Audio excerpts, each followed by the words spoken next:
aku sapa terlebih dahulu. Halo, selamat siang Kak Dava. Halo, wah, kelihatan ya, kedengeran ya suaranya ya. Kedengeran Kak Aman. Wah, Oke, udah semangat mantap. banget nih Kak. Boleh disapa dulu Kak teman-teman mahasiswa baru ilmu komunikasinya? Wah, halo teman-teman semuanya, maba-maba dari UPN Veteran Jakarta nih. Aku senang banget bisa ngobrol sama teman-teman semuanya. Hopefully teman-teman bisa dapat banyak ilmu hari ini ya, tentang public speaking khususnya. Amin, pastinya nih. Teman-teman pasti udah tahu banget nih siapa Kak Dava. Pastinya kalau yang main TikTok udah nggak udah kenal banget deh sama Kak Dava ya. Oke, Kak Dava gimana Kak kabarnya? Aku alhamdulillah baik. Gimana? Elvina gimana? Baik ya kabar ya? Ya, alhamdulillah baik. Semangat ya Kak untuk Semangat. memberikan tips-tips untuk mahasiswa baru. Selalu semangat dong. Semangat banget nih. Ini semangat banget nih, kacau.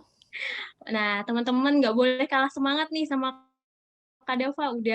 Udah excited banget Kak Davanya. Oke Kak, sebelum melakukan pemaparan, aku izin untuk membacakan CV terlebih dahulu ya Kak. Oke.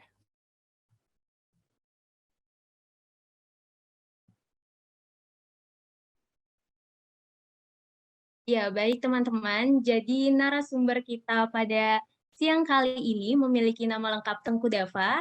Beliau merupakan lulusan dari Universitas Trisakti dengan gelar accounting dan meraih IPK 3,69. Saat ini beliau juga melanjutkan studi S2 dengan jurusan manajemen di Universitas Trisakti. Selanjutnya, untuk pengalaman organisasi, beliau pernah menjabat sebagai President of Excellent Class pada tahun 2019 dan Staff of Student Economic Research BEM FEB Universitas Trisakti. Selanjutnya, beliau juga mendapatkan berbagai sertifikat dan penghargaan, di antaranya Lean Six Sigma Black Belt Certified pada tahun 2020, Baca Kilat Advanced Program by Agus Setiawan pada tahun 2018, Best Overall Delegates of UGM Exchange Program pada tahun 2019, dan peraih juara 3 National University Debating Championship. Dan untuk saat ini, beliau merupakan TikTok Public Speaking Content Creator dengan jumlah lebih dari 190.000 pengikut, dan beliau juga menjabat sebagai Supervisor di PT Salam Pasifik Indonesia Lines, dan masih banyak lagi. Wah, luar biasa banget nih Kak pengalamannya. Oke, oke Kak, karena teman-teman nih udah penasaran banget sama tips-tips yang akan diberikan oleh Kak Dava, karena public speaking ini merupakan skill yang berkaitan banget dengan anak ilmu komunikasi. Oleh karena itu, aku persilahkan untuk Kak Dava melakukan pemaparan materinya. Oke, thank you Elvina dan selamat pagi teman-teman semuanya. Assalamualaikum warahmatullahi wabarakatuh. Waalaikumsalam warahmatullahi Alhamdulillah. wabarakatuh. Baik, terima kasih banyak. Selamat pagi. Sorry, bukan pagi. Ini semangat pagi, lebih tepatnya. Semangat pagi dan selamat siang teman-teman semuanya. Ya mungkin saya hormati Bapak Ibu dosen kalau ada di sini. Tapi di sini ada dosen nggak, Elvina? Enggak ada, Kak. Oh nggak ada ya? Oke teman-teman semua ya. Oke, berarti aku bisa menggunakan bahasa yang lebih santai, cuy. Ya kan? Karena public speaking tuh nggak bisa yang terlalu kayak aku adalah public speaker dan kamu adalah audiens. Aku nggak bisa gitu, cuy. Apalagi ngomong sama milenial kan. Kita kan seumuran nih. Paling kalaupun beda umurnya paling beda 2 atau 3 tahun gitu kan teman-teman semuanya. Bentar, aku putus ya? Putus nggak ya? Masih kedengeran nggak suaraku? Suaranya aman, cuman gambarnya agak freeze, Kak. Iya, makanya. Laptop aku soalnya nge-freeze nih, bentar ya. Oke, kalau gitu aku ngobrol dulu aja teman-teman semuanya sambil nunggu laptop aku nggak nge-freeze. Karena unfortunately aku baru pertama kali juga mengalami laptop aku nge-freeze, teman-teman semuanya. Hari ini tuh aku bakal ngebahas beberapa hal tentang public speaking yang kamu harus tahu sebagai milenial ya. Atau mungkin aku izin coba untuk keluar oh enggak, aku udah bisa sekarang nih. Sekarang udah bergerak belum nih gambarnya? Belum ya? Bentar. Oke, hopefully sekarang udah kelihatan lagi. Udah kelihatan ya? Sudah, Kak, aman. Alright, teman-teman, aku mau ngajak teman-teman dulu ngobrol nih sebelum di share screen. Nggak apa juga sih kalau di share screen nggak masalah. Share screen biarin aja. Teman-teman, aku mau coba ngajak ngobrol teman-teman dulu nih. Beberapa dari teman-teman aku harus kenal karena tak kenal maka ta'aruf. Waduh, bukan, jangan. Tak kenal maka tak sayang kan. Jadi kalau mau sayang-sayangan kita harus kenalan dulu karena kalau udah kenalan baru bisa sayang-sayangan kan kayak gitu teman-teman. Aku mau ngajak ngobrol dulu teman-teman dari maba nih kayaknya aku mau ngajak ngobrol yang cowok dulu deh, Bang Farel. Wah, Altman _Tuku Farel, kita sama-sama dari Aceh bro. tunjukkan pesonamu. Teman-teman bisa unmute kan Iya nih? bang, Ais, gimana Rel kabarnya? Sehat ya? sehat alhamdulillah. Alhamdulillah. Rel, kita kan membahas public speaking Rel hari ini ya kan? Tadi kan aku udah sempat ngedengerin tuh pembicara yang sebelumnya, keren banget ngebahasnya kan, masih berprestasi ya. Aku tuh biasanya juga pengen jadi kayak mereka, which is punya pengalaman yang banyak abroad, itu juga keren banget. Nah Rel, kita membahas public speaking hari ini Rel. Menurut kamu nih, apa yang kamu harapkan dari belajar public speaking kita pada hari ini? Silakan Farel. Sebenarnya kalau belajar public speaking ya, Yuk. Poin utamanya itu bisa menyampaikan informasi sih menurut saya. Oke. Bisa menyampaikan informasi ke umum ya? Ke umum. Oke, sip. Thanks Farel. Ya, terima kasih. Alright, lanjut aku mau ke tim lain. Kayaknya aku mau ke tim Berlo. Aku mau ngajak Zarah Octavia Khairunisa. Are you there? Silakan tunjukkan pesonamu Zarah. Iya Kak. Sehat ya? Iya. Zar, kira-kira harapan kamu dari belajar public speaking hari ini apa Zar? Iya, bisa berbicara di depan umum, nggak kaku lagi saya gitu Kak. Oke, biasanya kaku ya? Kaku seringnya. Oh gitu ya, oke. Sip, thanks Zar. Juga Kak. Oke, teman-teman, aku nggak bisa ngajakin teman-teman satu-satu buat ngobrol sama aku ya, mungkin karena ada 343, unfortunately rame banget di sini teman-teman. Jadi kita langsung mulai aja dulu. Aku juga nggak expect ternyata udah seramai ini teman-teman. Dan ini adalah presentasi tentang no fear to public speaking. Zaman sekarang tuh kita yang anak muda banyak banget punya ketakutan tentang public speaking. Boleh tolong di next teman-teman? Oke, ini next juga nggak apa-apa. Ini nggak penting-penting banget. Alright, aku punya satu gambar di sini teman-teman. Dari 343 atau 341 orang sekarang ya teman-teman yang ada di sini, aku mau tahu teman-teman. Bayangin sekarang kamu itu ada di atas panggung yang di depan kamu sekarang ada mic, terus abis itu ada lampu yang nyorot ke kamu. Bayangin bahwa kamu sekarang ada di gambar ini. Kira-kira dari ambience kayak gini, kamu ngerasain apa? Coba tolong balas aku di kolom chat teman-teman. Kasih tahu sama aku nih, kira-kira kamu ngerasain apa sih ketika kamu diminta untuk berdiri di depan banyak orang gitu kan, terus habis itu kamu langsung nih disuruh kayak floor directornya ngomong nih 3, 2, 1 and action kayak gitu. Apa yang kamu rasain? Oke, deg-degan, keringat dingin, nervous, keren. Ada yang ngerasa keren. Mau pingsan, kena mental, mau menghilang. Waduh, panik, kebelet tipis, pengen ke toilet. Stop, thank you teman-teman semuanya. Tremor, panic attack, thank you. Oke.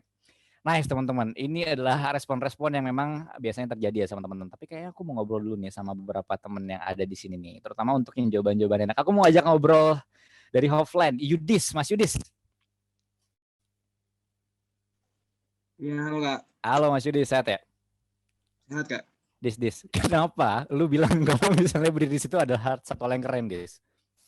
Ya kan kalau menurut saya ya, kalau di ya. depan orang terus kita lancar, ngomongnya pede, ya keren aja gitu. Yoi, keren ya. Tapi menurut saya sih ya. Iya. Tes, thank you. Setuju banget sama Yudis. Justru kalau misalkan aku dalam posisi aku bakal ngerasa kayak keren gitu. Wah, gue keren banget nih ada di depan banyak orang ya kan. Gue sudah siap untuk mulai public speaking aku misalnya kayak gitu. Ada juga nih yang bilang kalau mentor Mas Wendy nih, aku mau ajak mentor nggak apa ya, Mas Wendy. Oh, jadilah bintang kalau Mas Wendy. Mas Wendy. Halo Mas Wendy. Ya, halo. Ya, sehat ya? Halo, Mas. Mas Wendy, Sehat, ini Mas. Alhamdulillah. kalau ngebayangin diri kamu ada di sini, kenapa kamu tiba-tiba jadilah bintang, Mas Wendy? Kebayang ini sih mau nyanyi dangdut kan KDI dulu ya. Iya. Siap nyanyi tuh ya? PD-nya mesti tinggi, PD-nya kalau di tengah situ. Oke, siap. Jadi kayak kita nganggap diri kita adalah seorang yang emang bakal jadi spotlight kan, makanya jadilah bintang mungkin gitu ya. Ya. Sip, thanks Iya, Wendy. gitu. Oke, itu tadi Ya, yang thank you. Selanjutnya aku mau ngobrol sama satu lagi ya. Ihsan dari Newcom, _Ihsa. Di sini Ihsa doang sih tulisnya. Oh, Ihsan Mubarok. Halo Ihsan. Halo Bang. Halo Ihsan, sehat ya? Alhamdulillah sehat Bang. Kenapa lu jawab mau salto kalau di posisi gitu? Emang lu bisa di atas panggung salto gitu lagi mau nge-MC gitu? Saltonya di balik panggung Bang. Oh, di balik panggung ya. Jadi salto dulu baru naik ke atas panggung ya? Bener-bener. Oke, masuk akal. Tapi yang lu rasain sebenarnya apa sih selain mau salto? Kan gak mungkin dong salto udah pakai jas kayak begini tiba-tiba salto kan gak lucu kan? Ya pasti yang dirasain pasti deg-degan sih Bang. Deg-degan ya. Oke. Sip. Berarti lu kalau misalkan deg-degan pengen salto. Oke, noted. Thank you, Ihsan. Oke, teman-teman. Kita balik lagi ke aku. Oke. Thank you banget teman-teman semuanya. Kalau misalnya kamu itu ngejawab bahwa ketika kamu ada di posisi ini, kamu ngerasa deg-degan, nih kan, kamu ngerasa tiba-tiba ngeblank, tiba-tiba nervous, tiba-tiba mau salto, which is normal kan, orang itu kan nervous tuh beda-beda kan. Ada yang nervous itu kebelet ke toilet gitu kan, ada yang nervous tuh ketawa-ketawa, ada macam-macam manusia itu punya cara dan gayanya masing-masing. Itu wajar karena sebenarnya teman-teman, next boleh teman-teman. Sebenarnya teman-teman 74% populasi manusia di dunia itu mengalami yang namanya glossophobia. Jadi glossophobia itu adalah ketakutan untuk berbicara di depan umum. Malah ini ketakutan ini menjadi ketakutan kedua setelah takut akan kematian. Bayangin ya, orang lebih takut public speaking daripada takut jatuh ke jurang. Bayangin coba. Karena ke jurang belum tentu mati kan kayak gitu. Tapi orang lebih takut public speaking daripada misalnya mereka nggak punya uang di dunia nanti setelah misalnya mereka udah lulus kuliah gitu, bayangin. Mungkin kita nggak takut public speaking, tapi kamu pasti pernah ngerasain. Ketika misalnya aku minta tolong Isan tolong public speaking ya, jangan aku deh, yang lain dulu aja kan kayak gitu. Takut sih enggak, tapi yang lain dulu aja gitu. Nah Indonesia tuh biasanya kayak gitu tuh. Sebenarnya sama aja ya, itu sama-sama glossophobia teman-teman. So kalau kamu ngerasa bahwa ketika ada di atas panggung kayak gambar tadi kamu ngerasa deg-degan, nervous dan sebagainya, itu berarti kamu bisa jadi punya glossophobia dan itu bisa dihilangkan, tenang aja karena banyak banget manusia di dunia ini yang punya glossophobia. Next teman-teman. Alright, sekarang itu public speaking menurut aku definisinya itu kayak kita berbicara secara dua arah antara kita sebagai speakers dan audiens kita sebagai orang yang ngobrol sama kita. Kenapa dua arah ya teman-teman? Ini aku ngomongin general public speaking ketika misalnya kamu lagi dalam kondisi ormawa, lagi berormawa atau kamu lagi berorasi nanti gitu, menurut aku penting untuk selalu bisa mendengarkan audiens kamu gitu. Makanya dari tadi aku ngobrol sama teman-teman kan, aku ajak kamu ngobrol kayak gitu. Karena aku percaya bahwa ketika public speaking itu dilakukan within two way, teman-teman, within two ways, maka itu bakal jadi satu sesi yang interaktif. Dan interaktif itu dibutuhkan banget loh untuk create bonding antara kamu sama audiens kamu. Karena tak kenal maka tak sayang, balik lagi. Jadi kamu tuh harus benar-benar create bonding bareng sama audiens kamu, teman-teman. Gitu, nanti aku bakal bahas lagi nih lanjutannya. Boleh tolong di next dulu teman-teman. Nah, aku punya 3 goals utama dalam berpublic speaking. Ini menurut aku udah aku rangkum teman-teman, tapi aku mau ngajak teman-teman dari Devito_Fikri Al Rizky. Mas Rizky, tunjukkan pesona Mas Rizky.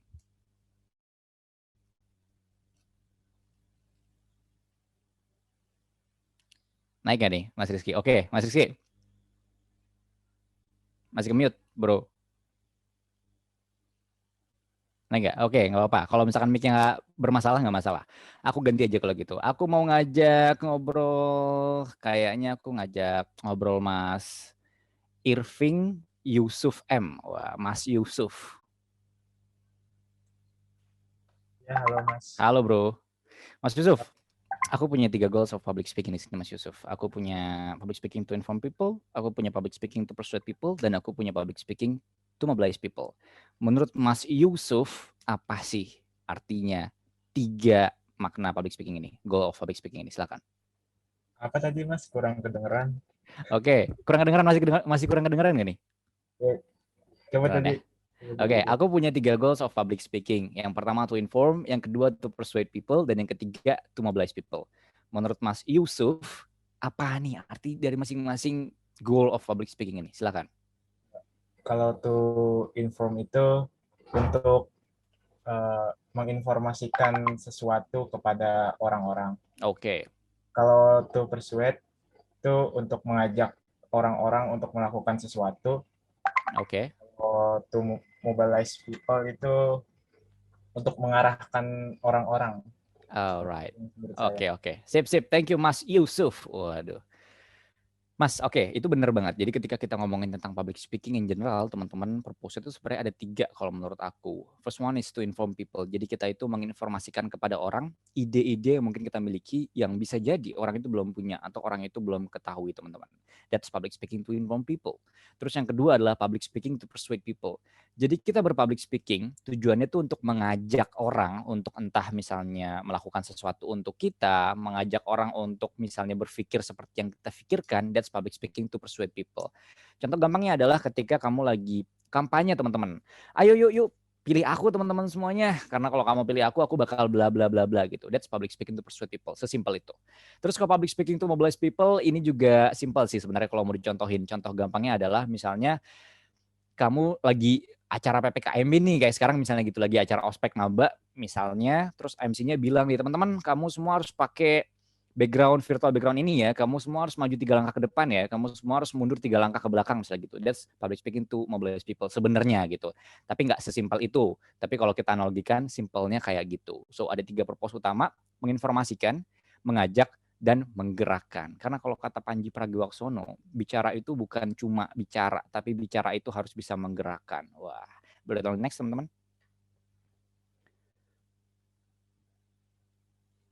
Alright.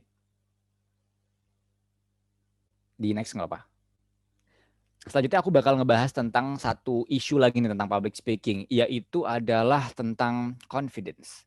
Tapi aku mau ngajak ngobrol sama teman-teman lagi. Aku suka banget buat ngajak ngobrol, karena kan kalau public speaking itu kan nggak mungkin aku ngomong sendiri ya. Dan public speaking itu kan kayak sesuatu yang kamu harus paksakan diri kamu buat bisa. Makanya aku selalu bilang sama kamu, makanya aku selalu manggil kamu sekarang, karena aku cuma pengen kayak, yang penting kita latihan dulu, yang penting kita berani untuk ngomong dulu, because that will be beneficial for your future.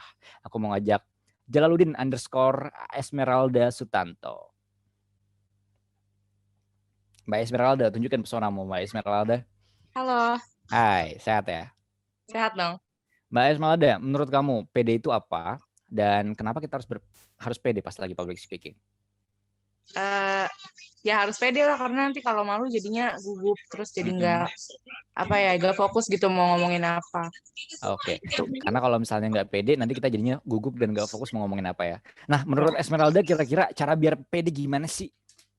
Cara biar pede ya nggak usah, kalau aku mah kalau sampai di ngomong di depan publik tuh nggak ngeliat ke mata orangnya langsung gitu loh, jadi lebih pede gitu. Oke, jadi nggak langsung ngeliat ke audiens ya. Alright, thank you Mbak Esmeralda. Sama-sama. Teman-teman, public speaking itu pede adalah kunci ya. Jadi ketika kamu berpublic speaking dengan baik gitu, maka kamu wajib banget untuk jadi orang yang pede. Kamu harus benar-benar jadi orang yang benar-benar bisa untuk mengendalikan diri kamu. Dan ketika kamu pede, maka public speaking kamu bakal bagus, teman-teman. That's it. Sebenarnya simpelnya kayak gitu. Tapi ada beberapa hal yang mungkin jarang orang bicarakan. Kalau menurut aku untuk bisa jadi pede, ada beberapa hal yang harus kita lakukan. Yang pertama adalah we need to find our why. Kita harus tahu dulu nih why-nya, kenapa kita harus pede, teman-teman. Jadi ketika kamu mengerjakan sesuatu, ketika kamu mau berkecimpung dalam satu hal, kamu tuh benar-benar harus tahu why-nya. What's the purpose of that? What's your purpose of life? What's your purpose of this activities that? Gitu. Jadi kayak apapun aktivitas kamu tuh benar-benar harus tahu why-nya dulu. Karena kalau why-nya udah kuat, maka kamu bakal lebih termotivasi. Dan ketika kamu termotivasi, teman-teman, maka kamu bakal lebih pede biasanya. Kenapa? Karena misalnya ketika ada yang menjatuhkan kamu bakal kayak ya udah, yang penting niat aku di sini ngebantu orang-orang, yang penting niat aku di sini belajar, kan kayak gitu. Jadi aku nggak pede, nggak peduli orang tuh ngomong apa tentang aku. Yang penting aku coba public speaking sekarang, dan aku tujuannya biar bisa pede dan bisa menyampaikan ide aku dengan baik kayak gitu. So find your why. Terus abis itu setelah kamu find your why, kamu bakal menemukan purpose kamu. Setelah kamu ketemu purpose-nya, maka itu bakal memotivasi kamu. Dan ketika kamu termotivasi, maka kamu bakal lebih pede sebetulnya. Yang kedua, setelah you find your why, teman-teman, adalah kamu tuh harus tahu worth-nya kamu. Jadi kayak kita harus kenal sama diri kita kan. Karena kalau bukan kita, siapa lagi gitu. Bukan pacar kita yang kenal diri kita gitu kan, tapi kita sendiri sebenarnya yang kenal sama diri kita. Kita sendiri yang bisa mengendalikan diri kita. Karena PD itu berasal dari diri kita sendiri, teman-teman. PD itu nggak bisa dibeli. PD itu muncul dari dalam diri kita. So, better kamu benar-benar kenal diri kamu punya expertise apa yang mau kamu share sama banyak orang, dan itu bakal jadi satu hal yang membuat kamu itu punya tingkat esteem yang lebih tinggi. Kalau misalnya kamu udah punya self esteem yang bagus gitu ya, kamu punya kesadaran diri yang bagus, maka kamu bakal lebih mudah untuk bisa berbicara di depan umum, in text of public speaking ya teman-teman. Habis itu yang ketiga, give values. Give values ini ketika kamu udah find your why, ketika kamu udah menemukan worth kamu apa, ya udah give values to people. Apapun yang kamu miliki, kamu kasih ke orang selama itu baik. That's it. Boleh tolong di next teman-teman. Thank you. Key of success yang pertama, be in the same vibe as the audience. Ini menarik karena aku cuma taruh satu kalimat di sini. Makanya aku mau ngajak Mbak Anas Monica dari Laswell untuk unmute juga sama aku. Banas. Iya, halo. Halo. Halo Anas. Nas sehat ya? Sehat Kak, alhamdulillah. Alhamdulillah. Nas, kenapa ngantuk banget sore Nas? Enggak. Oh enggak ya, oke. Nas, aku punya satu kalimat di sini Nas. Be in the same vibe as the audience. Itu sebagai key of success yang pertama. Menurut kamu artinya apa nih Nas? Kita harus frekuensi sama audiens. Oke. Jadi kayak ya harus frekuensi gitu. Oke. Jadi kayak harus nyambung sama audiensnya gitu ya. Oke, sip, thanks Anas. Sama-sama Kak. Ya benar.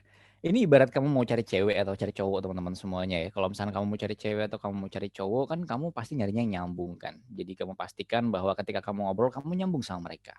Cara nyambung gimana ya kan? Cara nyambung adalah kamu harus punya vibe yang sama sebetulnya gitu. Misalnya obrolan kamu mirip, hobi misalnya kamu ketemu gitu hobinya gitu. Terus habis itu kamu juga punya beberapa hal yang mungkin bisa kamu bicarakan sama dia dan ternyata dia menimpal balikan gitu. Artinya ketika kamu ajak dia ngobrol di satu sisi dan kalian tuh nyambung gitu, barulah kalian bisa jadian kan kayak gitu konsepnya. Ini sama sebenarnya sama kamu tuh sama audiens kamu teman-teman. Be in the same vibe as the audience itu kayak kamu itu harus bisa ada di vibe yang sama atau ada di level yang sama audiens. Contoh gampangnya kayak gini. Dava besok kamu nge-MC ya di depan anak-anak SD umurnya 6-8 tahun Dav. Terus aku jawab, oke, sip, aku bakal nge-MC besok di depan anak SD umur 6-8 tahun. Lucu-lucu kan ya. Habis itu hari H nih. Aku panggil kan, aku naik atas panggung, terus habis itu aku panggil audiens. Halo adik-adik semuanya, kan kayak gitu. Terus habis itu adik-adik yang pakai tas lucu-lucu gitu kan, pakai bedak tebal banget kan, anak SD tebel-tebel tuh bedaknya. Terus habis itu dia yang lagi pakai kunciran gitu kan, pada kayak halo Kak Dava gitu kan. Terus aku tanya gimana kabarnya? Iya baik Kak gitu.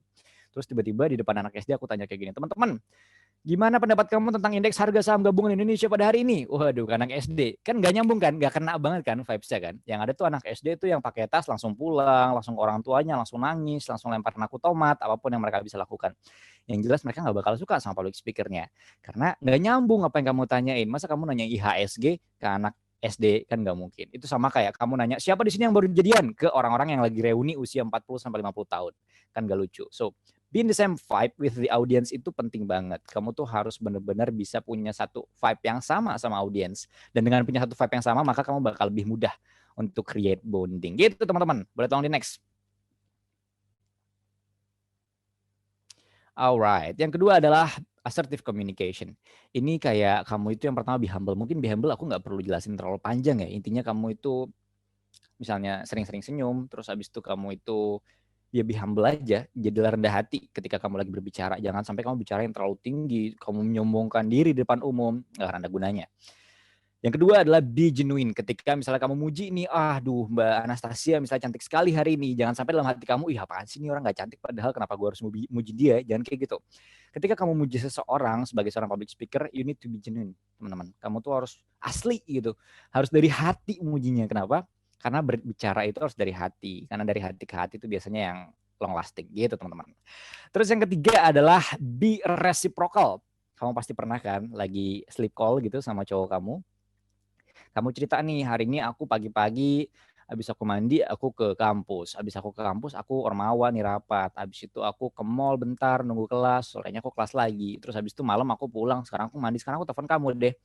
Terus nih kamu nih sebagai orang yang habis cerita kamu nanya nih, kok kamu diem aja sih gitu? Pernah gak sih kamu kayak gitu? Kok kamu diem aja sih? Kamu kok gak jawab aku sih gitu? Kamu tiduran ya gitu? Pernah gak sih? Pasti pernah dong pas lagi sleep call misalnya gitu. Atau pas lagi ngobrol sama pacar kamu kayak gitu. Kamu diem aja sih? Oh jadi sekarang kamu gak dengerin aku? Bete misalnya gitu. Nah ini adalah contoh di mana hubungan itu tidak reciprocal. Artinya tidak ada timbal balik. Kamu pasti pernah ngedenger public speaker yang ngomong kayak gini. Ketika misalkan aku ngajak ngobrol kamu nih. Dan jawaban aku kayak gini. Oke. Oh ya. Oh terus? Oh iya tuh, pernah kan ya? Jadi kayak public speaker-nya itu menimpali terus ketika kamu lagi bicara. Itu adalah sign bahwa dia memberikan reciprocal kepada kamu. Dia itu memberikan timbal balik gitu ketika kamu bicara. Sehingga kamu tuh benar-benar merasa sebagai audiens jadi orang yang diperhatikan teman-teman. Jadi orang yang oh iya ya aku lagi ngomong dan aku didengerin kayak gitu. So we need to be reciprocal with our audience. Terus yang keempat adalah ease with arguing. Kita nggak perlu berdebat karena misalnya kamu punya 300 audiens, kamu berdebat sama satu audiens, masih ada 299 audiens lain kan yang harus kamu urusin gitu. Jadi nggak usah berdebat sama satu audiens because there are much more people that you need to see, teman-teman. Gitu. Oke, tolong di next.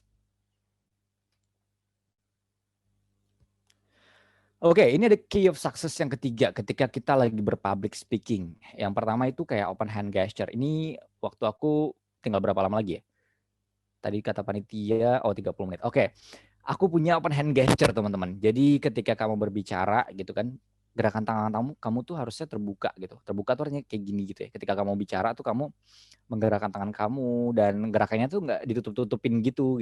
Nggak ditutup kayak gini misalnya gitu. Jangan.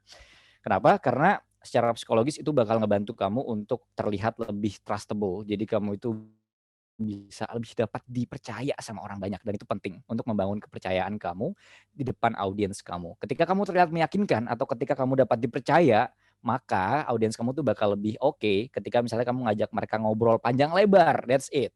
Ketika kamu lagi berbicara depan umum.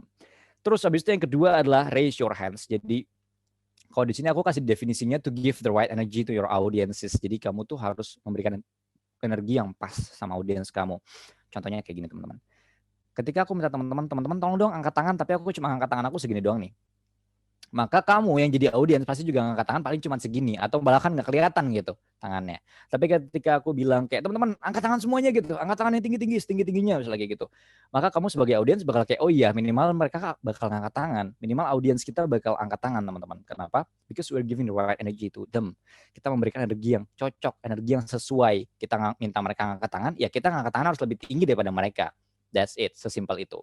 Terus kalau yang crossing arms, kenapa nggak boleh crossing arms? Karena itu bakal bikin kita kelihatan kayak orang yang menutup diri atau kita bakal kelihatan kayak orang yang sombong, teman-teman. That's it. So, perhatikan 3 hal ini ketika kamu lagi berpublic speaking. Yang pertama gesture-nya, yang kedua kamu harus giving the right energy to your audiences. Terus yang ketiga, you don't need to cross your arms because you don't want people see you as an arrogant person, right? Gitu. That's it. Next, teman-teman. Oke, sekarang aku minta tolong kamu karena aku nggak mungkin hanya satu-satu ya. Aku minta tolong sama kamu untuk chat di kolom chat. Aku punya 2 masalah dalam berpublic speaking. Kamu harus pilih satu masalah yang menurut kamu itu paling jadi masalah ketika berpublic speaking. Kamu cukup tulis 1 atau 2 gitu ya di kolom chat. Kamu bisa mulai dari sekarang. Kalau 1 psychological challenge ini kayak kamu ngeblank, kamu nervous, kamu anxiety gitu. Itu psychological challenge. Kalau technical challenge ini kayak internetnya misalnya mati, laptopnya meledak kan kayak gitu, mejanya roboh misalnya kamu kesandung, that's it. Kamu bisa langsung balas aku di kolom chat, kamu cukup jawab 1 atau 2 teman-teman. Oke, aku udah dapat jawabannya. Ada yang 1, 1, 2, 2, ada yang 2. Alright, stop. Thank you teman-teman semuanya atas responnya. Stop teman-teman, thank you. Aku mau ngajak ngobrol dulu yang Mas Ahmad Jovan dari Vestinger. Mas Ahmad. Ya, Bang. Ya, sehat ya? Sehat, alhamdulillah. Mantap, Mas Ahmad. Mat, kenapa Mat? Kamu milih technical issue sebagai masalah dalam public speaking, Mat? Ya, kadang-kadang sih saya berpikir kalau teknik itu yang kurang sih, Kak. Oke. Yang kurang dalam kita. Oke. Jadi kayak teknik kita berpublic speaking misalnya kayak gitu ya, cara kita menyampaikan audiens itu kurang ya. Oke, sip. Betul. Thanks Ahmad. Ya, sama-sama. Alright, kalau gitu selanjutnya aku mau ngajak juga Mas Dini, Devito_Sulistia. Wah, ini Sulistia nih cowok atau cewek aku nggak tahu nih. Mbak Sulis atau Mas Sulis, tunjukkan pesonamu. Halo Kak. Oh, Mbak Sulis. Alright, Mbak Sulis. Kedengeran. Iya Kak. Oke, Liz. Kira-kira kenapa kamu milihnya technical issue? Soalnya waktu itu aku pernah sempat diundang buat jadi salah satu speaker live IG, terus abis itu kayak kebetulan wifi aku tuh lagi bermasalah gitu Kak, jadi kayak keluar masuk terus. Ya pasti gunain di home ya? Iya. Oke. Gak tahu sih Kak. Ya iyalah, dia masalah mulu. Lanjut. Terus habis itu? Iya, terus habis itu karena kebanyakan keluar masuk mulu, terus jadi kan otomatis yang nontonnya juga jadi kayak berkurang gitu kan Kak. Terus aku panik sendiri gitu, soalnya viewersnya jadi kurang. Ya, kamu shock gitu, oh my god tinggal 1 yang view kayak gitu ya. Terus kembali menaikkan view jadi 300 orang misalnya gitu kan. Ya aku I know how you feel sih. Thank you Sulis kalau gitu. Iya Kak. Alright, tadi yang nomor 2 udah. Sekarang aku mau ngajak Faisal Ibnu Fakih. dari Irving_Faisal Ibnu Fakih. Ini aku sengaja ngerjain hostnya sih. Aku panggilin orang biar hostnya pusing spotlightin videonya. Sorry ya Mbak host. Lanjut, Faisal Ibnu Fakih. Halo Kak. Halo bro. Ya maaf Kak, di rumah saya lagi agak berisik di rumah saya. Nggak apa. Yang penting internetnya nggak putus. Mas Faisal, kira-kira kenapa kamu milih masalah nomor 1? Silakan. Kenapa ya? Soalnya, aduh apa ya? Jadi bingung sendiri. Soalnya kan kayak psychological challenge tuh menurut saya pribadi ya. Itu rasanya lebih buat saya pribadi itu lebih menantang aja sih gitu. Jadi kayak lebih seru aja gitu. Alright, jadi kayak itu lebih seru gitu ya. Ya kalau misalnya kita berhasil ngelewatin psychological challenge tuh kayak wah kayak bagus banget deh gitu sih menurut saya mah. I'm on top of the world gitu ya kalau berhasil menyelesaikan psychological challenge ya. Oke, thank you Mas Ibnu. Mantap tuh, ada yang bilang Ibnu unch banget tapi yang bilang cowok. Aduh. Oke, lanjut teman-teman. Aku ajak lagi satu deh terakhir nih. Tadi kan 2-2 ya kan. Sekarang aku mau ajak dari Hofland, Khairunisa Anandita Safira. Halo. Aku panggil Ica kali ya, biar langsung akrab gitu kan. Cak, kenapa kamu pilih nomor 1, Cak? Karena aku sering gugup kalau ngomong di depan publik, jadinya perlu wejangan, Kak. Perlu wejangan. Kesannya aku orang tua banget ya kasih wejangan. Oke. Thank you, Cak. Berarti sering gugup di depan publik, jadi kamu butuh wejangan. Alright, thank you. Oke, teman-teman. Ketika aku minta tolong sama kamu untuk choose one of the challenges, sebenarnya ketika kamu choose nomor 1 atau nomor 2 itu sama-sama benar ya, karena dua-duanya ini membuat masalah dalam public speaking kamu. Ketika misalnya kamu itu psychological challenge-nya kena, misalnya gitu, kamu nervous, kamu gugup, maka nanti teknik public speaking kamu nggak bakal keluar, nggak bakal bagus kayak gitu. Begitu pula ketika technical challenge-nya itu muncul, misalnya ketika tiba-tiba internetnya mati, tiba-tiba laptopnya meledak, misalnya gitu ya, kamu bakal gugup, teman-teman. Itu bakal berpengaruh juga sama psychological challenge kamu. Jadi dua-dua challenge ini bakal berpengaruh. Oke, nggak apa-apa, di next aja. Tapi sebenarnya semua masalah intinya adalah di psychological challenge, teman-teman. Ketika psychological challenge kita bagus, maka ketika menghadapi technical challenge, biasanya kita bakal lebih mudah atau kita bakal lebih santai.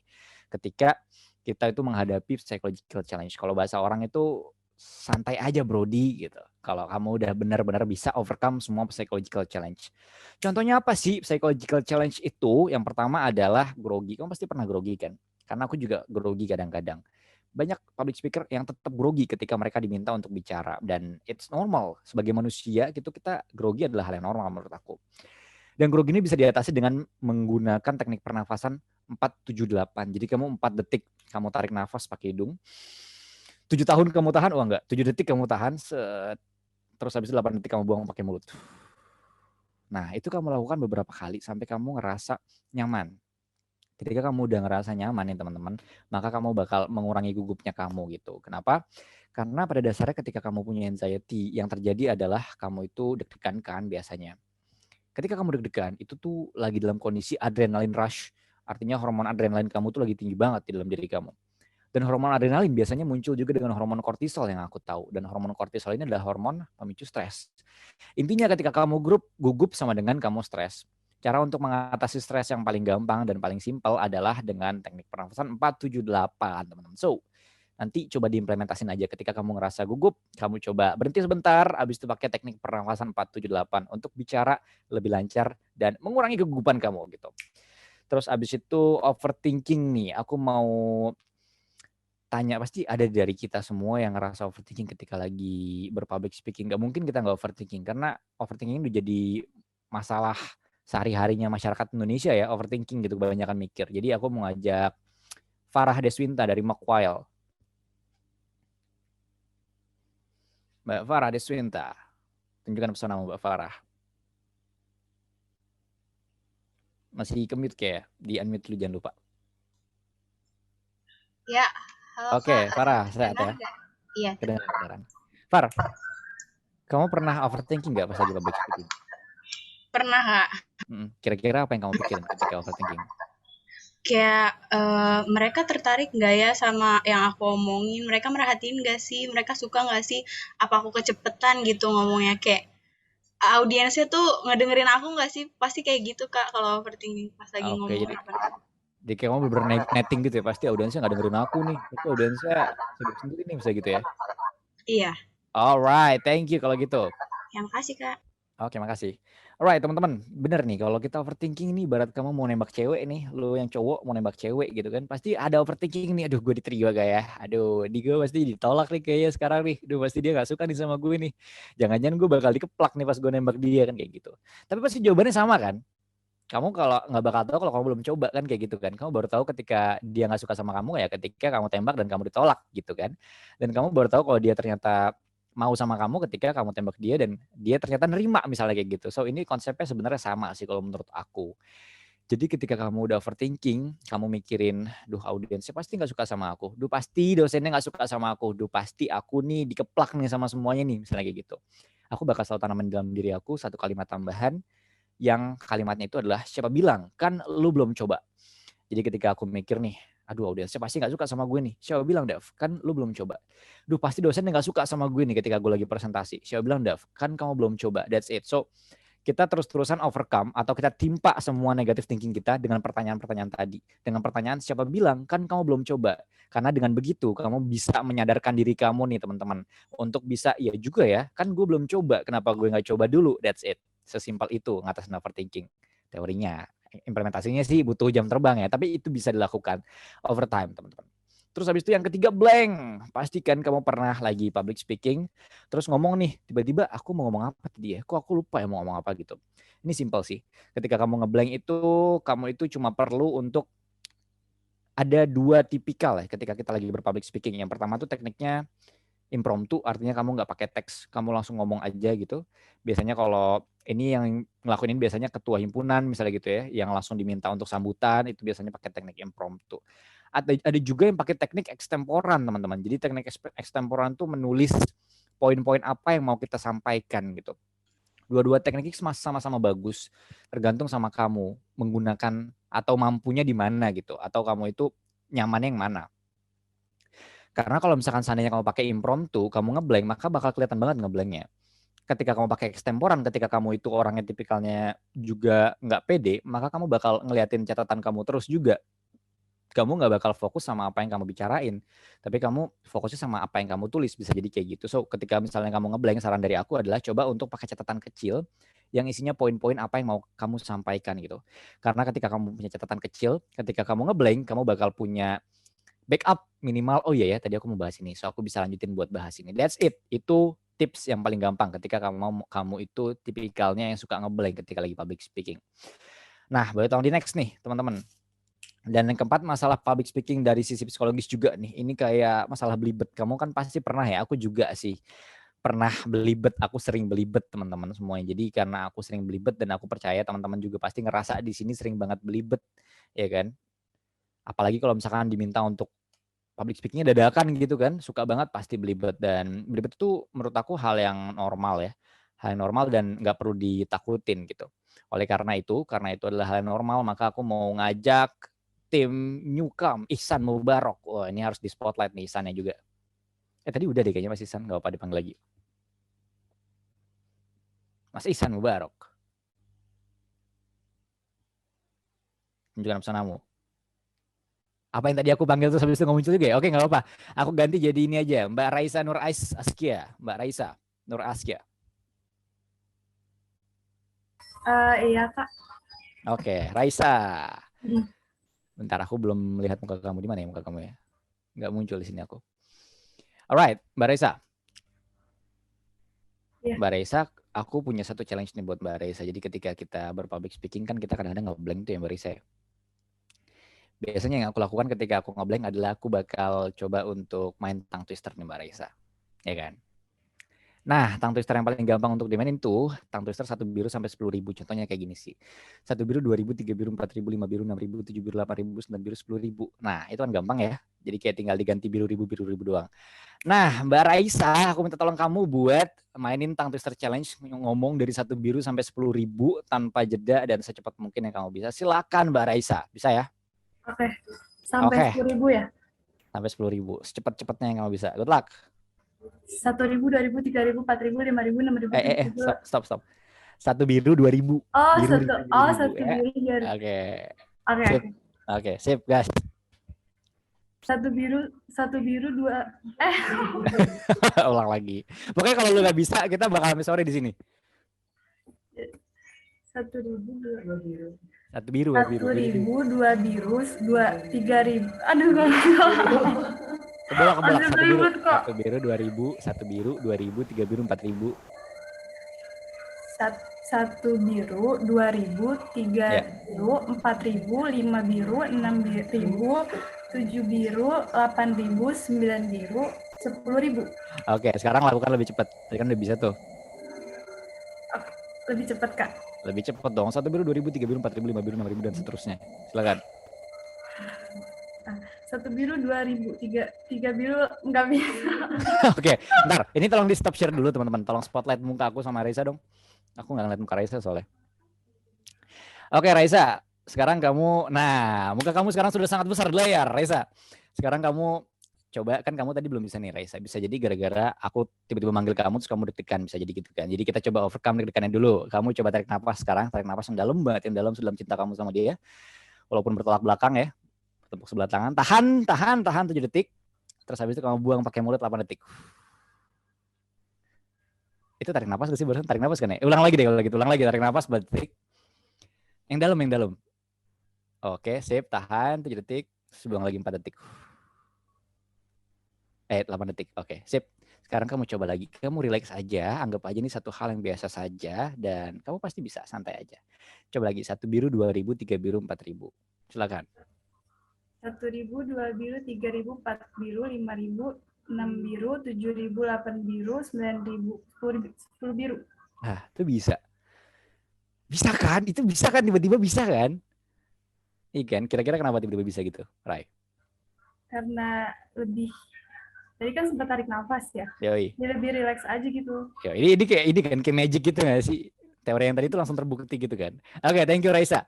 Oke, thank you Kak. Alright, kalau gitu aku panggil satu lagi. Tadi kan cewek udah, sekarang aku panggil yang cowok kali ya. Aku mau ngajak, siapa nih anak ya? Aku ajak ya. Ntar aku takutnya salah baca. Aku mau ngajak Petronio _ Syahdan Al-Talif. Wah, Syahdan. Halo, Syahdan. Halo, Kak. Oke, Syahdan. Bisa nggak 1 biru 10.000? Gimana? 1 biru sampai 10.000 tadi bisa? 1 biru 2.000 gitu ya? Iya. 1 biru 2.000, 3 biru 4.000, 5 biru 6.000, 7 biru 8.000, 9 biru 10.000. Oke, itu bisa berarti ya. Perpenggalannya bisa ya. Nah, sekarang lakukan dengan satu tarikan nafas. 1 biru 2.000, 3 biru 4.000, 5.000 gitu. Jadi kayak kamu lakukan dalam satu tarikan nafas yang panjang gitu. Silakan. Kayaknya nggak bisa deh, Kak. Belum tahu, belum dicoba, bro. Siapa bilang kan lo belum coba? Silakan. Ya, yuk kita kasih semangat dong buat Syahdan di kolom chat nih. Silakan 1 biru 2.000, 3 biru 4.000, 5 biru 6.000, 7 biru 8.000, 9 biru 10.000. Oke, bisa. Sekarang kamu bakal bisa lebih lancar lagi sebenarnya Syahdan, karena ketika kamu menggal kata-kata itu bisa lebih kayak 1 biru 2.000, 3 biru 4.000 dengan jelas gitu. Caranya kayak gini, kamu ikutin aku ya. Jangan takut jelek ya, public speaking jelek atau gantengnya lu nanti bakal kelihatan juga sama audiens, oke? Sekarang kamu ikutin aku, kamu buka mulut aku ya. Kita bakal lakukan peregangan muka ya. Kamu ikutin aku.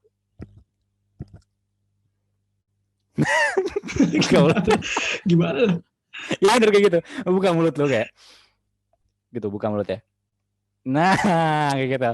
Terus kamu tepuk-tepuk nih pipinya. Tepuk-tepuk pipinya ya kan. Tepuk gitu kan. Diunyel-unyel gitu pipinya. Oke, sip. Udah jangan rasa relax ya. Sip, mantap. Udah gitu sekarang kamu coba 1 biru 2.000. Tapi artikulasinya diusahakan yang jelas. Tadi kan udah bisa soalnya kan. Silakan. 1 biru 2.000, 3 biru 4.000, 5 biru 6.000, 7 biru 8.000, 9 biru 10.000. Nice, gila. Enak ya? Abis diunyel-unyel enak ya? Lumayan ya. Oke, sip. Thank you Syahdan. Kita kasih virtual hand clap dulu buat Syahdan. Mantap. Gitu teman-teman. Jadi kalau kita mau mengatasi belibet ya kan, cara yang paling gampangnya adalah bisa jadi belibet karena kamu grogi. Makanya jangan grogi, pakai teknik pernafasan 478 dulu buat dihilangin dulu groginya. Kalau masih grogi juga ya kan, kalau masih belibet juga, maka kamu coba untuk kayak tadi, mungkin kamu belum senam nih mukanya gitu kan, karena mukanya belum senam maka kamu bakal jadi kaku. Coba kayak Syadan tadi udah menghayati banget tuh, udah bener-bener gitu emang harusnya kalau misalnya kamu mau pernafasan lagi, melatih atau meregangkan muka kamu. That's it. Next teman-teman. Oke, public speaking is an act of leadership. Jadi ini simpelnya kayak gini sih. Kamu itu ketika mau mimpin orang lain harus bisa memimpin diri kita sendiri. Jangan sampai kita mimpin orang lain aja kita ngerasa bisa. Padahal sebenarnya kita masih grogi, kita masih nervous, kita masih belibet, kita masih punya anxiety. So we need to lead ourselves first before we lead other people gitu. Lead your audience, tapi before you lead audience, you need to lead yourself first. Next teman-teman. Alright, ini ada beberapa hal yang harus kamu fokusin gitu kan. Ini intermezzo aja, udah tinggal terakhir gitu kan. Wah tadi ternyata Syadan banyak banget semangatin ya. Ini kayak kamu itu ketika berpublic speaking harus ngedengerin lebih banyak daripada kamu bicara sebenarnya, because we have 2 ears and 1 mouth. Jadi kita itu harusnya punya kesempatan untuk mendengarkan orang juga. Terus habis itu yang kedua adalah empathy. Tahu kapan harus lakukan ice breaking, tahu kapan harus manggil orang, tahu kapan harus misalnya bikin yel bisa kayak gitu. Jadi kamu tuh benar harus tahu apakah orang itu udah bosan sama kamu atau enggak gitu kan. Ibarat kamu udah pacaran terus udah 2 tahun 3 tahun kan bosan tuh. Kamu harus bisa peka dong. Aku tuh bosan sama kamu. Kamu kasih sesuatu dong buat aku gitu. Misalnya kayak gitu kan. Itulah yang bisa kita namakan dengan empathy. Nah, dengan empathy ketika kita udah menemukan oh ternyata audiens kita udah bosan nih teman-teman. Kita lakukan ice breaking gitu. Contohnya bikin yel-yel, terus habis itu kamu kasih lawakan, misalnya kamu stand up comedy kalau memang kamu orangnya lucu. Terus habis itu kamu juga bisa misalnya nyanyiin lagu apa gitu bareng-bareng, kerjain audiens, itu biasa aku lakuin. Tapi nggak ada ice breaking yang cakep, karena yang cakep cuma jalan-jalan ke pasar Jumat. Jalan-jalan ke pasar Jumat, cakep, kayak gitu kan. Jadi ice breaking yang paling cakep itu adalah berpantun, karena itu gampang banget dan semua orang dalam hati pasti bakal cakep-cakepin. Bahkan orang yang lagi tidur juga bisa autopilot ngomong cakep kalau dia lagi dipantunin, oke? Next teman-teman. Alright, ini ada pro tips dari aku. Ini tentang 30-20-10. Gampangnya 30-20-10 itu adalah 30 ukuran font ketika ber-PPT, 20 itu waktu maksimal dalam berpresentasi. Ketika kamu berpresentasi 20 menit atau lebih, itu akan sulit untuk membuat orang itu tetap aware sama kita. Dan 10 itu adalah 10 slides, jangan banyak-banyak slides-nya. Interaction ini penting, dan ketika kamu gagal, kamu harus coba lagi lebih banyak lagi. Next teman-teman. Nah, ini cara untuk kamu improve your skill. Kamu bisa morning mirror talk, kamu bisa cari experience lebih banyak lagi, terus kamu bisa practice improvisation. Jadi morning mirror talk ini gampangnya kayak gini sih. Aku tiap baru bangun tidur selama 8 tahun ke belakang, selalu ke depan kaca, terus habis itu aku coba perkenalkan diri aku gitu, dengan nada yang berbeda-beda. Contohnya gini, Assalamualaikum warahmatullahi wabarakatuh, nama aku Tuku Dava. Habis itu aku ganti nadanya, Assalamualaikum warahmatullahi wabarakatuh, nama aku Tuku Dava. Habis itu aku ganti lagi, Assalamualaikum warahmatullahi wabarakatuh, nama aku Tuku Dava dan aku bakal ngebahas tentang public speaking sama kamu hari ini. Dan itu aku ulang-ulang terus selama 5 menit, nggak perlu lama-lama, sehari. Morning mirror talk, atau kalau zaman sekarang ya kita bisa pakai handphone ya, kamera depan kamu aja kamu pakai, dan kamu bisa lihat nih, kamu bisa evaluasi kira-kira public speaking aku tuh kurangnya di mana ya dari apa yang udah aku rekam tadi. That's it. Terus gain more experience itu bener karena bisa sama dengan biasa gitu. Bisa itu karena biasa, teman-teman. Terus habis itu improvisation practice itu kamu banyak-banyak aja. Cari random things gitu yang ada di sekitar kamu, terus kamu improvise aja gitu. Misalnya kamu tiba-tiba nemu, ini aku punya hair nerds yang das gitu ya. Aku punya bedak rambut gitu. Untuk styling rambut, aku coba improve aja selama 30 detik aku mau ngomongin apa tentang bedak rambut ini. That's it. Itu melatih kita untuk berpikir kritis dan juga melatih kita untuk bisa berpublic speaking. So that's how you manage to improve your skill. Next, teman-teman.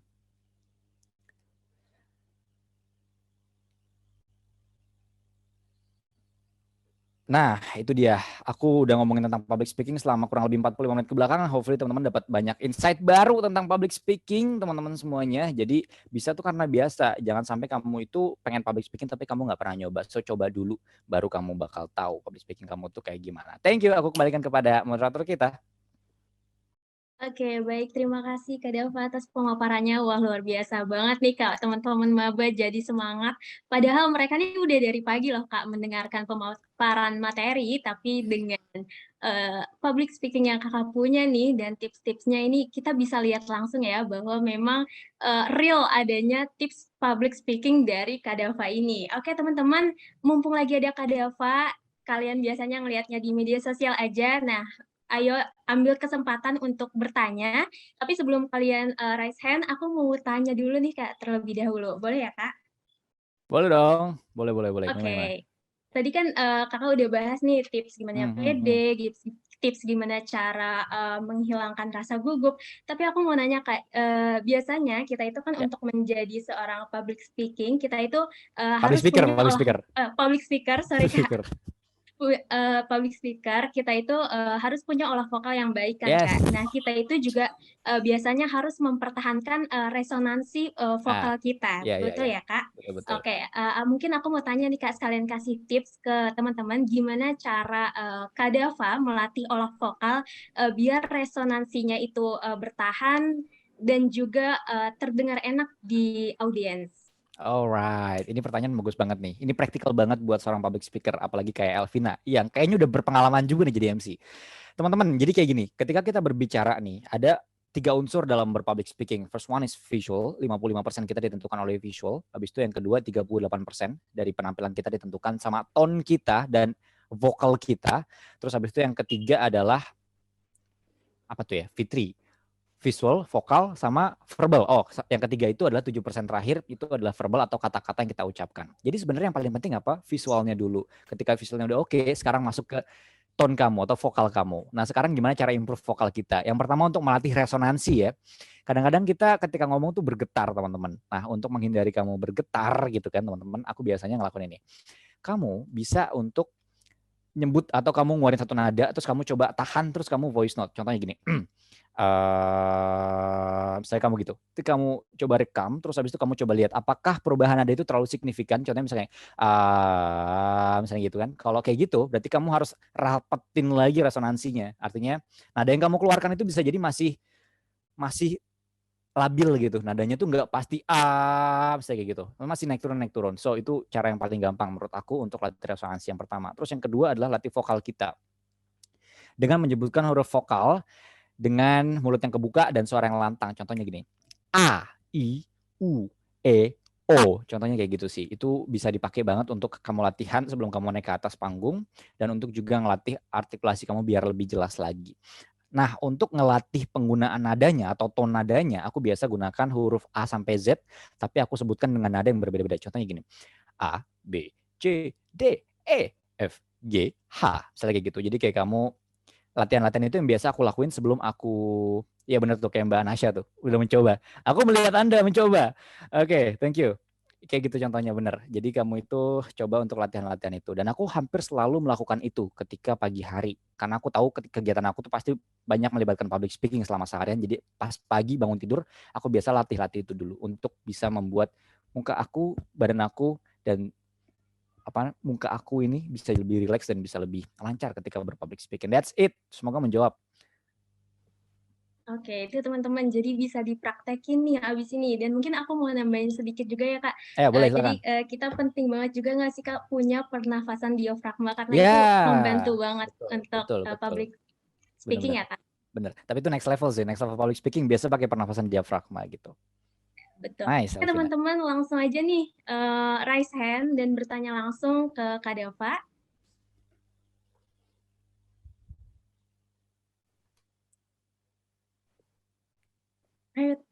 Oke, udah ada nih Kak dari kelompok Irving. Boleh langsung kepada Dean.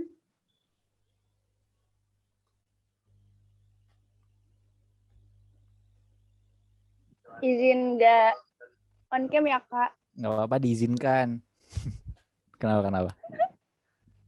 Jadi waktu itu aku pernah lihat video, katanya kalau public speaker itu jangan minta maaf. Itu benar apa enggak Kak? Siapa sih yang bilang kayak gitu? Ada salah satu yang aku subscribe. Soalnya itu jadi kayak kita notice kesalahan-kesalahan yang kita bikin gitu. Jadi yang tadinya audiensnya nggak sadar jadi baik lagi, jadi sadar gitu Kak. Oh iya. Alright, thanks Dea. Aku panggilnya siapa ya? Dea ya? Dean Kak. Dean ya. Oke Dean. Jadi kalau misalnya kita berpublic speaking, kita kan manusia nih ya. Kita manusia ini, in my humble opinion ya, kita tuh manusia dan kita tuh nggak mungkin terpatri kayak robot yang nggak bisa salah, bahkan robot aja bisa breakdown, bisa salah kan kayak gitu ya. Kita manusia apalagi kan bisa banget salah. Dan ketika kita lagi berpublic speaking, kita possibility-nya tuh cukup besar untuk melakukan kesalahan. Makanya itu dia kenapa public speaking itu harus dilakukan secara sadar dan kamu harus prima kondisinya ketika lagi berpublic speaking. Pertanyaannya, ketika kamu melakukan kesalahan, apakah kamu harus minta maaf kan kayak gitu kan? Menurut aku depends ya. Aku nggak bisa langsung bilang enggak, jangan minta maaf. Kenapa? Karena kamu harus mempertahankan harga diri kamu sebagai public speaker. Aku nggak begitu setuju juga dengan opini itu. Kenapa? Karena pada dasarnya ketika kamu misalnya di awal nih, kamu salah nyebut nama, gelar gitu kan, yang akhirnya membuat orang disrespect sama kamu. Kalau kamu nggak minta maaf, maka dari awal sampai akhir acara, kamu bakal kacau sekacau-kacaunya dan kamu bakal tidak dihargai sama audiens kamu. That's it. Menurut aku kayak gitu. Tapi once kamu minta maaf dengan setulus hati, walaupun itu hanya memakan waktu sebentar, nggak ada salahnya kalau buat aku. Contohnya kayak gini, misalkan aku nyebutnya Dean nih, tapi aku nyebutnya Ade misalnya gitu. Halo Ade misalnya gitu kan. Terus aku kayak sorry maaf maksud aku Dean bukan Ade ya. Dean kayak gitu. Jadi kayak kamu boleh minta maaf, tapi maaf itu jangan dijadikan satu hal yang utama yang mau kamu sampaikan gitu. Jadi maaf itu jadi satu hal yang kalau memang mau kamu sampaikan sebagai hal yang utama, kamu sampaikan secara personal. Contohnya misalnya ketika kamu salah nyebut ketuanya dia yang kamu sebut wakilnya. Kayak gitu. Mungkin kamu bisa minta maaf secara personal kayak gitu kan. Habis itu kamu sebutkan bahwa kamu salah nyebut. Kayak gitu. Itu nggak ada masalah buat aku. Tapi kalau misalnya masalahnya minor, kamu bisa ngomong Ade sorry maksud aku Dean kayak gitu. Dean sekarang kita kayak gini ya, atau Ade sekarang kita kayak gini. Oh maaf maksud aku Dean kayak gitu. Jadi minta maaf menurut aku satu hal yang wajar dilakukan sama manusia dan gak ada salahnya ketika kita salah itu kita minta maaf. Yang penting menurut aku maafnya itu bukan jadi satu hal utama yang bikin kita tuh dari awal sampai akhir minta maaf terus. Karena kalau kita minta maaf terus ya bener, semua kesalahan kita bakal lama-lama orang bakal kayak ini orang salah mulu ya perasaan kayak gitu. Tapi maaflah ketika kita merasa bahwa momen itu penting untuk minta maaf. Karena fatalnya ketika kita nggak minta maaf bisa jadi orang itu bakal disrespect. Ketika audiens sudah disrespect sama public speakernya, maka disitulah kamu tidak akan bisa mengerjakan public speaking dengan baik. Menurut aku kayak gitu. Hopefully menjawab, Dean. Baik, terima kasih kepada Dean atas pertanyaannya. Ayo teman-teman, ada yang mau bertanya lagi? Langsung aja raise hand. Makasih, Kak. Oke, sama-sama Dean. Oke. Ini udah ada dari kelompok Hoflan. Yudis, boleh langsung untuk on microphone. Wah, Yudis, nama tetangga gue nih. Iya, terima kasih Kak Elvina. Halo. Dava, halo Kak. Halo. Mau nanya. Sebagai Kak Dava yang jadi public speaker gitu. Ya. Itu pas ngomong di depan umum, walaupun acara online atau offline, yang dituntut menyebarkan informasi dengan penyampaian yang ceria atau positive vibes gitu. Tapi belum pas naik stage, itu entah lagi jenuh, lagi capek, atau lagi bad gitu. Gimana Kak Dava ngilangin rasa kayak gitu? Jadi kayak nggak ada aja gitu, nggak ada masalah di hidupnya. Oke, sip. Ini pertanyaan bagus nih, Yudis. To be honest, ini adalah acara kedua aku dari 4 acara aku hari ini yang aku harus ceria 4 kali dalam satu hari 4 sesi. Dan beruntun ya teman-teman, tadi aku baru kelar jam 1.30 dan 1.30 aku langsung masuk ke sini, dan setelah aku kelar di sini aku langsung masuk ke acara selanjutnya gitu. Gimana sih caranya biar kita bisa tetap ceria dan kayak sesuatu nothing happens gitu sebelum kita masuk? Poin pentingnya adalah ketika kamu mau berbicara tadi. Bicara itu harus dari hati sih. Ketika kamu berbicara dari hati, maka kamu bakal automatically yang pertama kamu bakal positive vibes. Kenapa? Karena kalau misalnya kamu ngelakuin sesuatu dari hati, maka kamu tuh bakal punya aura yang memang positif aja gitu. Tapi ketika misalnya gini nih, aduh habis ini masih ada acara lagi, aduh habis ini masih ada acara lagi, aduh hari ini aku banyak banget lagi acara kayak gitu. Itu pasti ketika aku masuk aja, ketika aku mulai berpublic speaking, aku bakal udah kayak udah jelek aja gitu, nah aura negatif, udah negatif aja gitu auranya, udah jelek aja pembawaannya pasti kayak gitu, karena aku udah berpikir negatif di awal. Terus abis itu menurut aku kita harus bedakan mana personal, mana profesional. Ketika kamu baru diputusin pacar di waktu yang sama, jam setelah kamu diputusin pacar kamu disuruh MC, gak ada alasan kamu nangis ketika kamu lagi ngomong, ketika kamu lagi MC di depan umum. Misalnya kamu lagi MC tiba-tiba diputusin terus ditanya sama audiens kan, kenapa? Kenapa kamu nangis nih lagi jadi MC? Aku habis diputuskan sama pacar aku. Berarti kamu nggak profesional sebagai seorang public speaker. Karena seorang public speaker itu betul-betul bisa membedakan mana hal personal dan mana hal profesional kayak gitu. Emang nggak gampang untuk membedakan itu. Apalagi kalau kamu lagi bete sebete-betenya gitu, terus disuruh public speaking, yang notabene kamu harus positive vibes kayak gini teman-teman. Tapi itu bisa dilatih dan baik lagi ketika kamu itu menyampaikan semuanya dari hati, maka aura kamu dan energi kamu bakal jadi energi yang bagus dan positif. Semoga menjawab. Jadi bedakan antara personal dan profesional ketika kita berbicara tentang public speaker. Jangan bawa-bawa hal personal ke ranah profesional sebagai seorang public speaker. Gitu. Thank you. Semoga menjawab, Yudis. Terima kasih, Kak. Alright.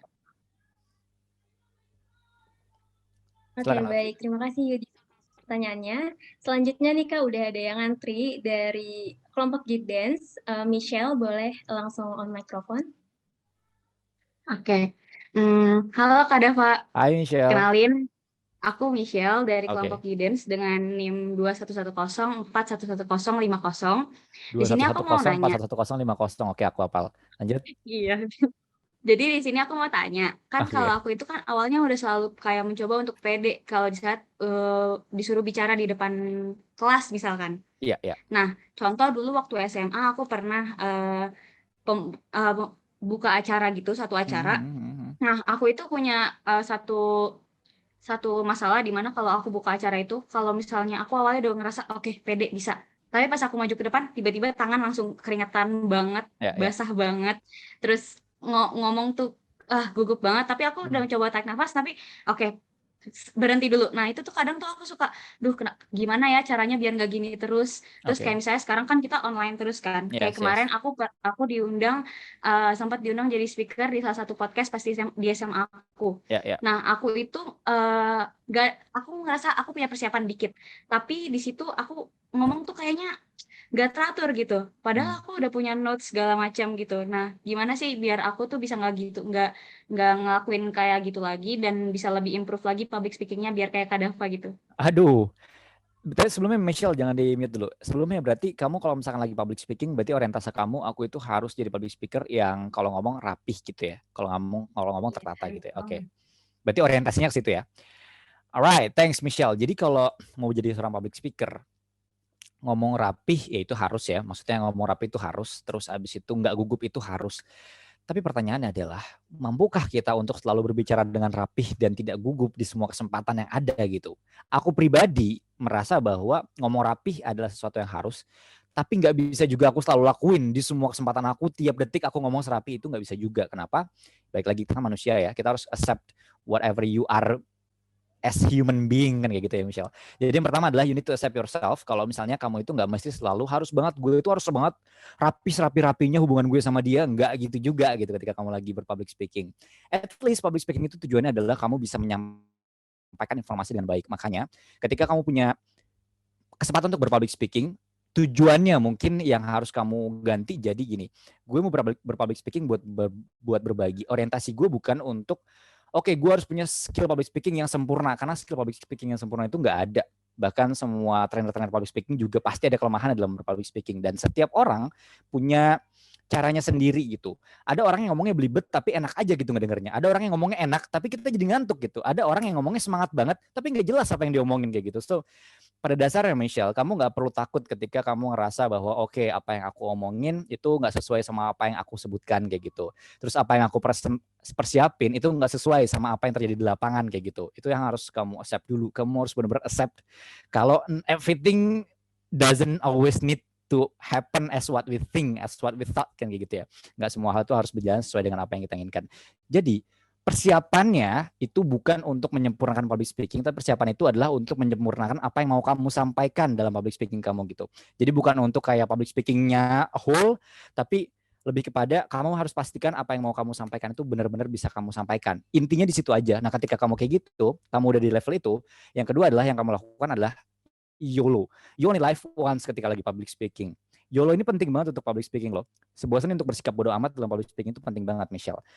Ketika kamu berprinsip, oke, I only live once, jadi ini adalah saat aku untuk mengeluarkan semua potensial aku. Jadi aku nggak perlu peduliin lagi sama tangan aku yang sekarang lagi dingin, aku nggak perlu lagi peduliin sama omongan aku yang gemeteran sekarang, aku yang lagi gelagapan. Yang penting aku ngomong sekencang-kencangnya yang aku bisa dan aku sampaikan semua materi yang mau aku sampaikan dengan baik. Itu cukup. Sisanya kalau misalnya kamu mau nggak grogi lagi, mau nggak tangan dingin lagi, mau nggak belibet lagi, mau nggak nervous lagi, naikin jam terbang. Udah nggak ada cara lain sebenarnya. Ketika kamu punya jam terbang, ada ini Michelle, ada rule of 10,000 hours kayak gitu ya. Ada rule of 10,000 hours. Jadi kamu baru bisa jadi expert satu bidang ketika kamu itu punya 10.000 jam terbang. Kayak gitu. 10.000 jam terbang itu bisa didapatkan dalam waktu kurang lebih 5-6 tahun berpublic speaking gitu. Jadi kalau kamu berpublic speaking secara profesional dan hampir setiap hari baru di level misalkan 3 bulan atau 4 bulan, then it's okay, santai aja, nggak ada masalah gitu. Yang jadi masalah ketika kamu udah berpublic speaking 20 tahun tapi tetap gitu-gitu aja itu baru jadi masalah. That's it. Yang penting kamu belajar dari apa yang menurut kamu menjadi kekurangan kamu. Kalau misalnya kamu seringnya nervous gitu, kayak tadi kamu latihan, kalau misalnya kamu seringnya belibet ya kamu overcome dengan cara yang tadi kayak gitu sih. Jadi it's okay to always not be okay in your public speaking. That's it, Michelle. Semoga menjawab. Aku udah lupa sekarang kamu berapa. Oke, makasih banyak Kak Dava. Alright, thank you. Oke, makasih Michelle atas pertanyaannya. Oke, karena keterbatasan waktu, kita satu pertanyaan terakhir ya Kak dari kelompok Hofland. Livi, dipersilakan untuk menyalakan mikrofonnya. Terima kasih atas kesempatannya Kak Elvina. Kak Dava, aku mau nanya. Oh ya, NIM-nya 21154 189. 21154 189, oke. Jadi kan faktor yang perlu diperhatikan oleh seorang public speaker itu kan termasuk gestur dan postur tubuh juga kan. Iya. Nah, sebagai audiens kadang tuh aku suka kayak ngelihat public speaker yang terlalu petakilan tuh jadi anggap sendiri gitu Kak. Tapi kalau ngelihat public speaker yang diem doang kelihatan juga kayak kurang menguasai panggung gitu. Jadi sebenarnya gestur yang baik yang dilihatnya tuh enak oleh audiens tuh yang seperti apa sih Kak? Kalau konteksnya tuh yang public speakernya megang mic terus berdiri gitu, yang audiensnya banyak gitu. Oke, sip. Sip, thanks Livi 211540889. Aku masih hafal. Oke, Livi.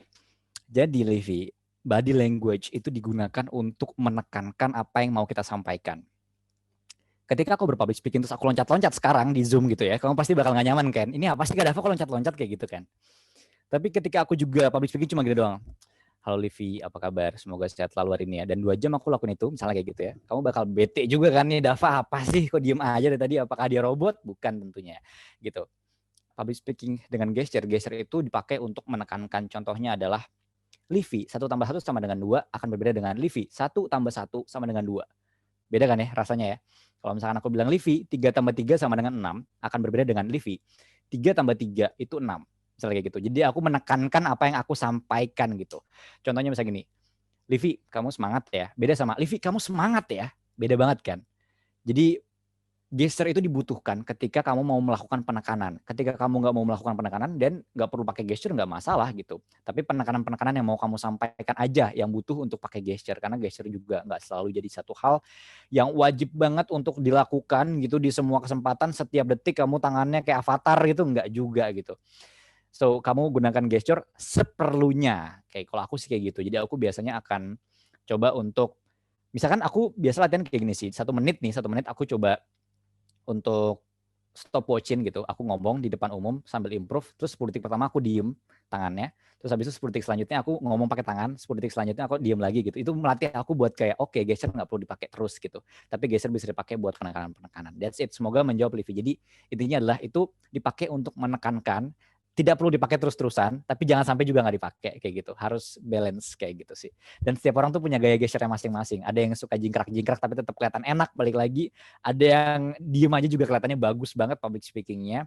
Karena gesture itu masuk dalam visualnya 55% tadi, makanya ini penting juga. Tapi nggak melulu juga karena masih ada tone, masih ada intonasi, masih ada verbal di 100% tadi gitu. Hopefully answers, Livi. 211540889. Ya, baik. Terima kasih. 04, Kak, bukan 54. Oh, oke. Sorry. Thank you. Terima kasih. Oke. Oke, baik. Terima kasih Livi atas pertanyaannya. Nah, Kak, sebenarnya teman-teman ini masih antusias banget, bahkan nggak cuma teman maba, tapi panitianya juga sebenarnya pengen banget tanya, tapi karena keterbatasan waktu, aku minta maaf untuk menyudahi sesi tanya jawab kita pada hari ini. Dan sebelum menutup, aku tidak akan mereview apa yang sudah disampaikan oleh Kak Dafa, tapi yang bisa aku highlight dari apa yang disampaikan adalah it's okay ya teman-teman ketika mengalami rasa gugup ataupun kalian melakukan kesalahan-kesalahan ketika menjadi public speaker. Karena sejatinya kita sebagai manusia adalah orang yang akan selalu belajar, betul ya Kak? Betul Jadi banget.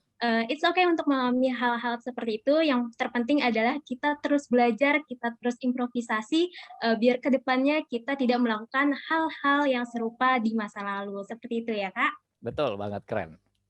Oke, aku Elvina mengucapkan terima kasih banyak dan mewakili panitia dan teman-teman semua mengucapkan terima kasih atas ketersediaan waktunya Kak Dafa untuk memberikan tips seputar public speaking. Semoga semua proyek Kak Dafa dapat berjalan dengan baik dan tentunya kita semua menunggu proyek-proyek dan konten-konten kreatif dari Kak Dafa lainnya di media sosial. Siap, amin. Terima kasih Kak. Aku minta maaf ya kalau ada salah kata teman-teman selama aku bicara ke belakang ya.